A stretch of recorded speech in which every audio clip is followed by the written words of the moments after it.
Inside today's episode, we're going to be talking about the concept of supplement rotation and if it's necessary in order to get the most out of your supplement regimen. We'll know that we're not trying to confuse our body with any type of resistance training. I have a few specific examples for you today, including probiotics, including adaptogens, also micronutrition.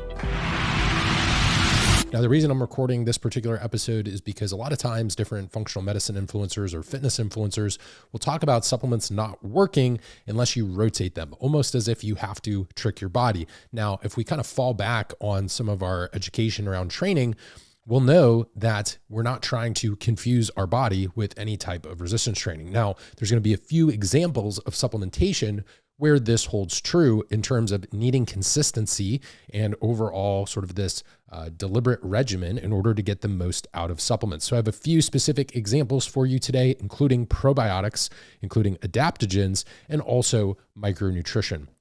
Another example that could be used potentially on the performance enhancement side would be something like creatine. So understand this is not necessarily limited just to more health-oriented or functional medicine supplementation. This definitely applies to people with physique goals and body composition goals as well. And each subsection here certainly will speak to that. Now, when we're talking about these sort of sound bites that pop up on social media, just like any sort of nutritional commentary, the problem is they're very black and white. So when they're stated super confidently by a given influencer, it tends to lead to some misinterpretation or misconceptions by the general public who's watching that content. And we don't always have context. So let's say something comes up on your Explore page. You may or may not know if that person owns a supplement company or what their interests are in terms of why they want you to rotate things or why they want you to take a given thing for a certain period of time, a 90-day regimen, a 6-month regimen, so on and so forth.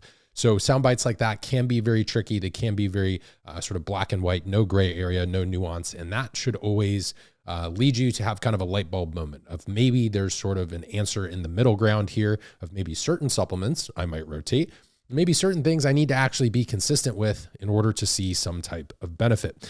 Now, whenever you're considering in terms of you're considering your supplement regimen or your supplement strategy, understand that when we're thinking about stopping or switching or continuing a supplement, we have to look at the original use case. If you're curious about reasons why you might supplement, I do have some content pieces on the 8 evidence-based reasons for supplementation, why someone might consider that, whether it's from a performance perspective, backfilling a micronutrient deficiency, improving digestive health. There's a lot of reasons that we would consider a supplement, but I've kind of fine-tuned this down to 8 main reasons. So usually you're starting with a supplement, unless you just bought it off of an infomercial or saw something on social media and thought it was a good idea.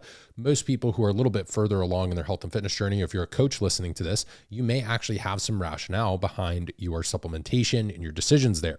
Knowing that, we have to think about what was the original reason I started taking the supplement. If it was creatine, maybe it was for muscle building. If it was an adaptogen, maybe it was based on your stress and your lifestyle. If you took something to support sleep, maybe you were struggling with circadian rhythm, circadian hygiene, and getting good quality rest. So let's go over a few examples of this. We're going to start with probiotics because this is a very popular supplement category, and there's actually a lot of research and randomized controlled trials pertaining to probiotics. So for a brief recap, probiotics can be useful for a number of different things. One is just part of, proper gut health and having the best digestive health possible, given that it's going to provide the gastrointestinal tract with some supportive sort of commensal bacteria. So when we talk about bacteria in a little bit more of a scientific context, usually you'll hear the terms commensal and more like opportunistic bacteria. So opportunistic bacteria would be kind of the bad bugs, so to speak. And we also have some good bugs that can be supportive of a healthy microbiome. And we're kind of looking at these in terms of ratios, not just absolute numbers overall. There's also data for probiotics to support their use when it comes to things like PCOS, autoimmune disease, insulin resistance, metabolic syndrome, and other cases. So probiotics aren't just limited to folks who maybe have some sort of IBS symptoms or just digestive use cases. They seem to confer benefit in other areas of health as well. So we do have lots of data showing that multiple strains is potentially better than using just one single strain. Now, this could be using a combination of lactobacillus and bifidobacterium, or it could be combining a lacto-bifido blend with something like Bacillus coagulans, which is a spore or soil-based probiotic, or Bacillus subtilis. We also have our yeast-based probiotics like Saccharomyces. So sometimes you'll see a combination of the different categories or genres as well. I'd say Lactobifido and Saccharomyces probably have the most research up until this point. So when we're thinking about probiotics, we can always turn to what some of the human evidence says when looking at probiotics. So what does the data actually say? We don't really have any actual data on probiotic rotation. So there's a famous saying that goes around on the internet, especially with sort of influencer debunk videos, which is that which is put forth without evidence can be dismissed without evidence. So a lot of the probiotic rotation or just general supplement rotation may be just based on anecdotal experience. And if that's what works for someone, by all means, that's great. But the way that that should be framed is, hey, this is what works for me. You might want to consider trying this, versus saying that it's the absolute only recommendation or only way to do things overall. Now, when it comes to the actual sort of markers we could look at when it comes to probiotic supplementation, inflammatory markers, for example, there's a 2023 meta-analysis on how probiotics improve intestinal permeability or leaky gut. And they also saw that inflammatory markers, highly sensitive C-reactive protein in particular, had a 1.79 point reduction after 1 month, but a 3.31 point reduction after taking for 3 months. Just another example around metabolic health parameters, a study from 2017 that lasted 12 weeks in total, tested markers at 6 weeks. And just for your information, the probiotic blend used in the study was a lactobifido blend. Triglycerides were reduced from 1.37 at baseline to 1.32 at 6 weeks. When blood pressure was assessed at baseline, it was 140/80. And then after 6 weeks, there was a drop to 134/79. And then after 12 weeks, it landed at 131/77. So kind of moving back into a healthier range of blood pressure. So you'll see that's 12 weeks of supplementation. That's consistency versus just taking one bottle and then rotating. So if people are going to talk about supplement rotation, should also provide some sort of context. Are we talking taking half a bottle, a full bottle, 3 bottles, 6 bottles? Because there may be, a reason to change something, or maybe you want to just rotate your protein flavor or switch up your whey protein. That's an entirely different sort of conversation than being consistent with certain things. We're going to talk about micronutrients a little bit later on. And that's a perfect example of where someone probably needs to be consistent long enough to replete a deficiency or to optimize their overall levels of a micronutrient, versus just kind of abandoning that and saying, oh, I have to rotate my micronutrients. So beyond that data, we're going to move into a conversation around adaptogens. So we do see, obviously, with probiotics, we had some human evidence. Let's talk about adaptogens, and using ashwagandha as an example. It's one of the most popular ones. Another one's going to be rhodiola. There's also things like holy basil or tulsi, and mushrooms sometimes can be classified in this sort of adaptogenic compartment within the supplement industry. But I would certainly say ashwagandha and rhodiola are going to be your most popular ones. One 2020 study, so coming out just a few years ago, examined ashwagandha's effects on sleep quality, mental alertness, and overall well-being. They evaluated it at 4, 8, and 12 weeks, and using a 7-point Likert scale for sleep quality. Lower scores meant essentially better sleep quality. Higher scores would be deteriorating sleep quality. The participants scored 5.76 out of 7 at baseline, which is poor, 4.5 at week 4, 3.47 at week 8, and 2.47 at week 12, showing gradual improvements when people were taking the ashwagandha for that roughly 12-week or 90-day period. So if we were only to take it for 4 weeks, we would have missed out on about a 50% improvement in our overall sleep, or those ratings that people are providing subjectively over that period of time. Now, I'll spare you from more specific numbers or going into the weeds with this given research, but their mental alertness upon rising consistently improved as well. Moving on to another example, a 2016 study tested ashwagandha's effects on serum cortisol, perceived stress, overall happiness, and food cravings. It lasted about 8 weeks, but they also evaluated things at 4 weeks. Serum cortisol at baseline was 17.25. At 4 weeks, it dropped to 14.5. And at 8 weeks, it actually lowered all the way to 13.4. So really coming down there pretty significantly. Subjective stress followed this as well. Note that lower scores are better on this test, similar to what I mentioned in terms of sleep before. And at baseline, the average score on subjective stress was 20. And after 8 weeks, it actually went all the way down to 13.6. Now, kind of just thinking about food cravings as well here in this ashwagandha study, and some of the human trials we see, there's decreased and basically decreased food cravings and improved subjective happiness. So overall mood, kind of rating that qualitatively as well. And both of those were better at 8 weeks than at 4. So if you were only to take one bottle of this given supplement, maybe you're missing out. And I certainly don't have any sort of vested interest in you taking any particular supplement for an extended period of time. There may be contexts where, cool, you want to rotate your protein flavors. By all means, do that. But there's going to be certain things like micronutrients, probiotics, adaptogens, where some consistency is needed, just like someone on a resistance training program. They need to go to the gym consistently to see the results from the effort they're putting forth versus if they're being sort of haphazard in their participation. So supplements aren't that different. We have to take them consistently in order to actually have that. And that's why it fits in as part of an overall strategy with our nutrition and training. One of our last examples here is going to be micronutrition, so referring to vitamins and minerals.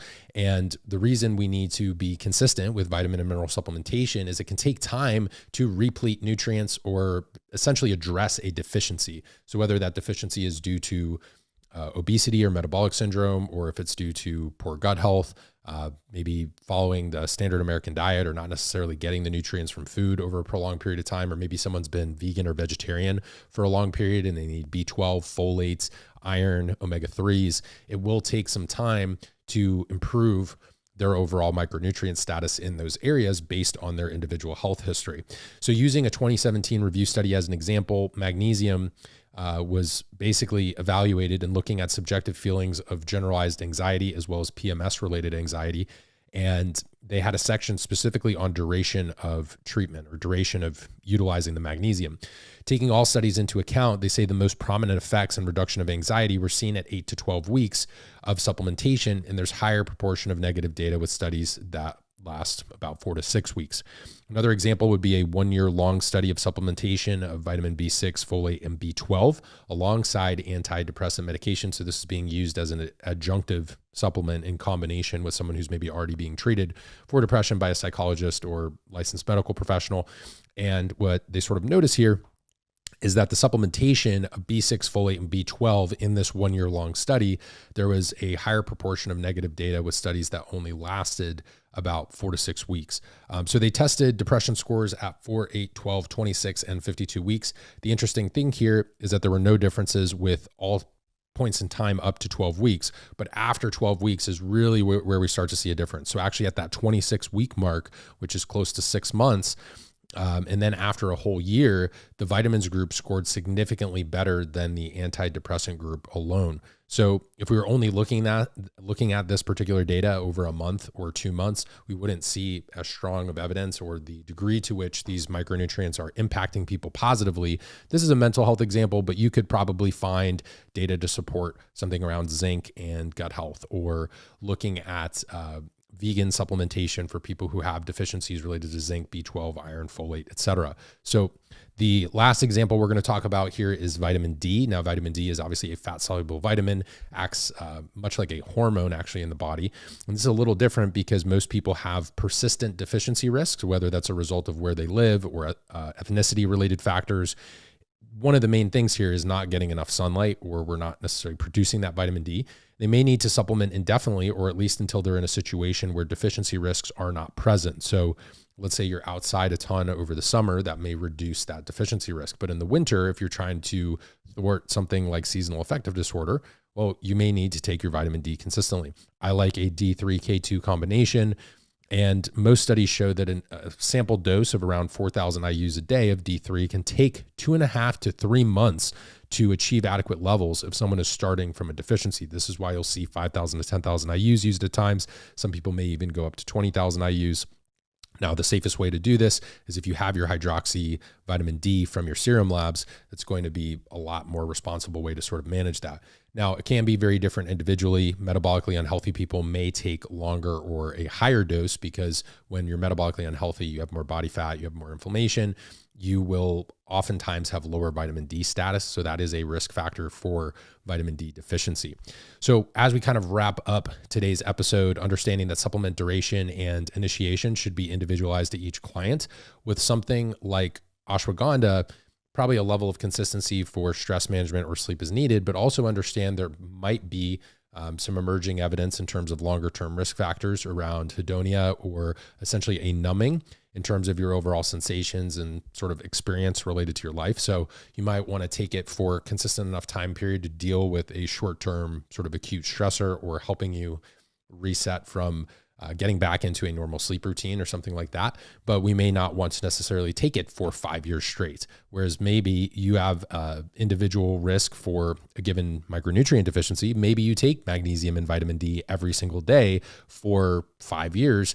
And because you're taking the appropriate dose for you and you understand your individual deficiency risks, maybe you even monitor via RBC magnesium and your hydroxy vitamin D levels, you can responsibly take that supplement for a period of time with the intention of repleting a deficiency or maintaining an optimal intake versus just sort of haphazardly rotating between supplements. So I think the biggest problem when social media influencers will sort of put out this information, there's a lack of context in terms of when would I rotate a supplement and what type of supplement might I rotate. So understanding supplement duration and initiation should be individualized to each person. If you're a health and fitness professional and you work as a coach inside the industry, you're going to want to sort of tailor these recommendations to a given client. If you're in your own fitness journey, understand this is going to depend on your goals and your health history. Whenever we're thinking about supplements, always remember to take into account someone's current health status, looking at something like a food log. So if you're able to track your food or a client's food for a 7-day period, or at least getting 2 weekdays and 1 weekend, assessing potential micronutrient deficiency risks, we can look at biofeedback and quality of life. One of my favorite ways to look at this is using shreds. We look at sleep, hunger, recovery, energy, digestion, and stress from both a qualitative and quantitative perspective. I have additional episodes on that if you are new to my channel or my platform. And we can also look at blood chemistry. So something like our serum labs, we could use hydroxy vitamin D and magnesium status as an example. There's also information in our CBC and CMP, which is our complete blood count, and our metabolic panel that could indicate certain deficiencies. For example, there are zinc-dependent enzymes that we can observe in our blood tests.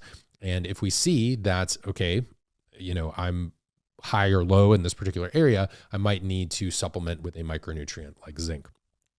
So regardless of sort of your personal goals and your health history, just understand it does take time with many of these supplements. And just like being consistent with our training or our nutrition, we need to be consistent with our supplementation as well, assuming we're using it for the right reason. Now, if you take some really random dose of vitamin D, or you're haphazardly using different supplements or even sports performance supplements, we need to understand that we need to be intelligent with our consistency. So we need to apply, okay, there's like an evidence-based use case for this given product, and it's relevant for my goals and my health history. And I'm going to take it consistently for a period of time to move me forward. And then I'm going to kind of reevaluate things and see if it's something that I need to continue to take.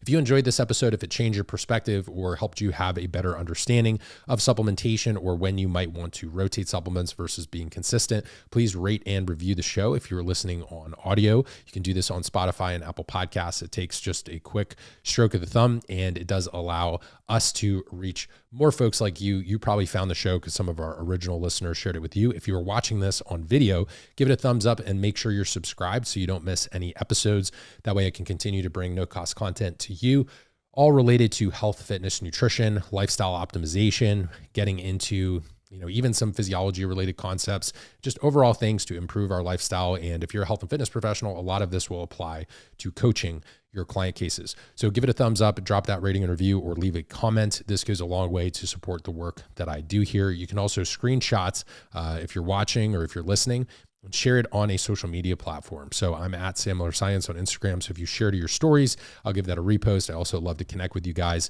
and chat. It shows me that you're enjoying this particular content piece. And then it helps my team and I to structure future episodes based around your interests. I appreciate you guys. Thanks so much for tuning in today. And I will talk to you in the next show.